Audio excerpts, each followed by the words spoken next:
Ce matin, tu te lèves pas, tu mets pas ton déguisement, tu vas pas travailler, puis d'ailleurs, tu n'iras plus travailler en fait. J'étais assez mauvais à l'école, hein, j'étais pas très très bon. Il y avait un seul truc que j'aimais faire, c'était après l'école, moi je passais sous les grilles des chantiers qu'il y avait dans mon quartier.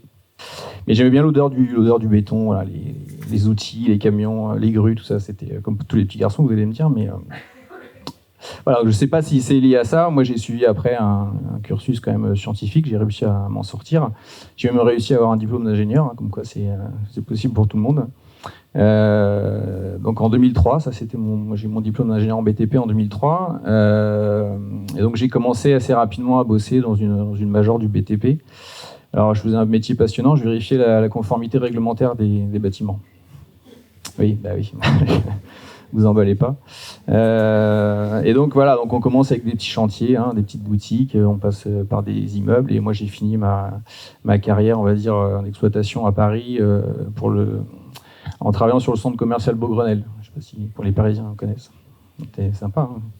Et donc voilà, après, on a des responsabilités managériales, financières. On s'installe dans cette villa de Parisiens. Et puis moi, pendant toutes ces années-là, j'avais deux questions qui me revenaient en tête régulièrement. C'était mais quand est-ce que tu vas finir par prendre du plaisir dans ce que tu fais? En fait, à chaque fois que j'avais un nouveau chantier, un nouveau poste, je me disais, ça c'est le bon, ça va le faire maintenant. Et puis en fait, non. Ça ne le faisait pas. Et la deuxième question, c'est à quel moment ils vont se rendre compte que je suis un imposteur. En fait. On partageait ça avec un collègue de bureau. Alors, on s'attendait toujours à voir débarquer notre patron dans le bureau en disant bon, ouais, les deux guignols, là, vous ramassez vos crayons et vous rentrez chez vous. Et c'est jamais arrivé, hein, pour ceux qui se posent la question. Alors mon collègue y est toujours, lui, il est au bord du burn-out, mais ça c'est une autre question. Et donc voilà, tout ça s'est déroulé jusqu'en 2014. Et en 2014, on part à Marseille. Il y a des Marseillais. On part à Marseille. Ma femme a une proposition de job à Marseille. Donc on était à notre troisième fille pointait le bout de son nez. Donc on s'en va. Moi j'ai la chance de trouver un poste en fait à Marseille dans la même boîte. J'ai été bien accueilli par les Marseillais, ils sont très sympas, moi j'adore Marseille maintenant. Mais rapidement, voilà, ça se dégrade assez. Moi je me sens toujours le Parisien un peu parachuté, parce que c'est vrai qu'ils ne m'attendaient pas trop là-bas. Et puis rapidement, en fait, j'ai eu des tensions avec mon responsable local. On avait des divergences assez prononcées sur la politique de l'entreprise, qui avait aussi changé entre-temps. Et puis voilà, en 2017, donc ça a été la bascule. Moi, j'ai ma fille qui a commencé à avoir des problèmes de santé. L'aspect professionnel prend une autre tournure. Et puis voilà, vous prenez un peu de recul là-dessus et moi, je me suis rendu compte que je ne prenais pas du tout de plaisir, quoi. La première question que je m'étais posée, à quel moment j'allais en prendre, je me disais par avoir la réponse, c'est que j'en prendrais jamais, quoi. Et puis voilà, un jour, ma fille aussi m'a demandé, mais papa, qu'est-ce que tu feras quand tu seras plus grand? Alors, j'avais 42 ans, je disais, c'est vrai, qu'est-ce que je ferais quand je serais plus grand, en fait? Et voilà, je pense qu'elle avait senti aussi que c'était pas le job de ma vie. Et donc en 2017, je commence un bilan de compétences classique. Et il en est ressorti que j'étais fait pour être soit douanier, soit... Très bien, douanier. Soit menuisier. Alors les menuisiers, il y en a eu beaucoup ces dernières années qui ont trouvé des passions. Voilà. Donc c'était un éventail tellement large que ça m'a pas tellement aidé. Donc j'ai persisté, et puis comme Caroline, moi c'est mon corps qui m'a dit stop, en fait. Un matin, il m'a dit non. Ce matin, tu te lèves pas, tu mets pas ton déguisement, tu vas pas travailler, puis d'ailleurs tu n'iras plus travailler, en fait. Donc voilà, moi j'ai été arrêté pendant 1 an suite à ça. Et donc c'est une année un peu compliquée, hein. Vous imaginez, j'avais 3 filles à l'époque là. J'avais déjà les 3. Vous vous demandez ce que vous allez pouvoir faire, quoi. Moi, j'avais 42. Vous essayez de vous dire que vous n'avez pas tout gâché, que ces années-là vont quand même être mises à profit. Et donc, en 2018, je découvre Switch dans un journal. Du coup, j'ai rencontré aussi Béatrice et Clara dans un salon. C'était le salon des métiers de la mode à Marseille. Alors, je ne voulais pas me lancer dans la mode, mais... ils venaient présenter leur programme, donc je me suis inscrit le soir même.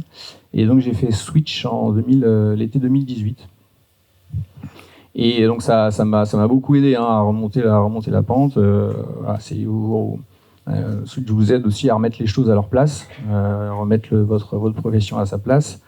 Ça vous redonne confiance aussi, parce que c'est une période où vous vous sentez seul, en fait. Vous ne savez pas du tout comment vous êtes arrivé à ce stade-là, et vous vous demandez comment vous allez pouvoir en sortir. Donc voilà, c'est une des forces de Switch qui ont été évoquées tout à l'heure, c'est ce collectif. Alors au début c'est un peu déstabilisant parce que je me souviens du premier exercice, vous partagez vos CV. Et moi ils avaient tous des CV de dingue, quoi. Moi il y avait beaucoup d'expats dans des grandes boîtes, et moi je me disais mais qu'est-ce que je fais là, moi, avec eux là, je pense que je me suis trompé de porte. Et puis en fait avec le temps, là, les langues se délient, et on se rend compte qu'on est tous au même point, quoi. C'est que justement on ne sait pas où on en est. On n'est pas à notre place, on a besoin de se recentrer. La deuxième force, c'est les outils. En fait, Switch, il va vous apprendre à pêcher, quoi. Il va pas vous donner de poisson, c'est-à-dire que il va pas vous dire que vous êtes fait pour être douanier ou menuisier. Il va vous expliquer comment le trouver. Donc dans ces 3 outils, moi il y en a 3 qui me reviennent en tête. C'est le PQC, le pourquoi, le quoi et le comment. En gros, on vous aide à trouver ce qui vous fait vibrer. On vous aide à définir dans quoi vous allez le mettre en application. Et le comment, c'est dans quel cadre, quoi, dans quelle entreprise, et surtout quel rythme. Il y a la notion de flow aussi, que moi j'ai trouvé assez sympathique. Le flow, pour ceux qui n'ont pas suivi encore Switch, c'est en fait tous les moments dans lesquels vous ne voyez pas le temps passer quand vous faites quelque chose. Vous commencez un truc, et puis vous regardez votre montre, il y a 2 heures qui sont passées, vous n'avez rien vu passer. Ça, c'est ce qu'ils appellent le flow, et qui aide aussi à retrouver en fait ce qui vous fait vibrer dans la vie. Et le 3e, c'est le vide fertile. Alors le vide fertile, ça peut être étonnant. C'est étonnant d'ailleurs quand on commence. C'est le vide fertile. En gros, c'est du temps pour vous. Vous faites rien, mais vous le faites bien. Moi, c'est comme ça que je l'ai retenu. Donc en fin de Switch, en septembre 2018, donc moi j'ai commencé ma période de vide fertile. On en a profité pour déménager dans une maison avec pas mal de travaux. La fille aînée est rentrée en 6e, et puis notre fille au père a décidé de nous quitter à ce moment-là. Donc voilà, je me suis retrouvé finalement dans cette position assez naturellement de père au foyer et d'ouvrier non qualifié aussi, du coup, parce que j'avais du temps pour les travaux. Donc à ce moment-là, je ne savais pas trop encore du tout, enfin je ne savais même pas du tout, en étant honnête, je ne savais pas du tout ce que je voulais faire. En tout cas, je savais ce que je voulais plus faire, c'était reprendre un job hyper prenant, psychologiquement et en termes de temps. Et voilà, je voulais pas confier à nouveau mes filles à des tierces personnes, aussi bien soient-elles. Donc j'ai commencé par faire une démission de consultant pour une copine qui avait monté sa boîte. Là, ça c'était très bien, ça collait à toutes les coches. Ensuite, du coup, je me suis dit, il faut quand même que tu fasses de la menuiserie, parce que tu as fait un bilan de compétences, on t'a dit que tu étais bon pour la menuiserie. Donc je me suis lancé là-dedans, j'ai fait quelques chantiers chez des copains. On ne me sollicitait plus, j'ai arrêté, je ne fais plus.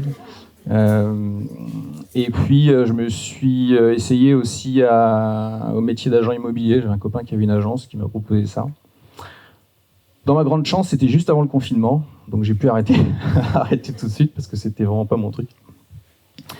Et donc passé le confinement, et puis voilà, le confinement, en fait, j'ai forcément beaucoup de confinés se sont occupés de leurs enfants, certainement aussi de façon beaucoup plus intense que ce qu'ils avaient l'occasion de le faire.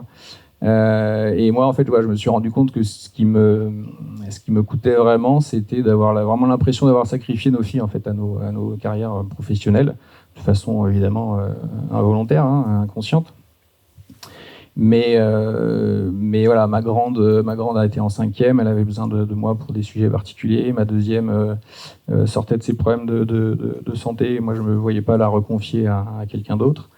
Et la dernière avait 5 ans et j'avais pas du tout envie de reproduire le même schéma. Donc c'est assez naturellement en fait que je me suis rendu compte que ma place était auprès d'elle. J'avais vraiment envie de pouvoir leur transmettre mes valeurs et en faire des meilleurs êtres humains. Et je sentais que c'était là que j'avais envie en plus de leur montrer que après l'expérience de Switch, on pouvait avoir plusieurs vies, que tout était ouvert. Hein. Voilà, je voulais passer du temps avec elles, pouvoir répondre à leurs questions. Dans ma dernière qui m'a demandé si on pouvait être gymnaste professionnel et pâtissière en même temps. Alors tu lui diras si c'est possible. Voilà. Moi je lui dis que c'était possible. Je voulais pas. Donc voilà. Donc aujourd'hui j'en suis là. Moi je suis père au foyer. Donc les enfants évidemment prennent une grande place dans ma vie. Alors il n'y a pas de formation pour ça. Hein, donc c'était un besoin à l'instant T. C'était ça qui me fait vibrer. Je sais que voilà, ne dites pas aux pères ou mères au foyer qu'un jour leurs enfants vont partir. Hein. Ils le savent. Ils le savent. Donc moi je l'ai fait parce que j'avais envie de le faire. Je sentais que c'était important pour moi et pour elles. Mais voilà, le Switch m'a aussi permis.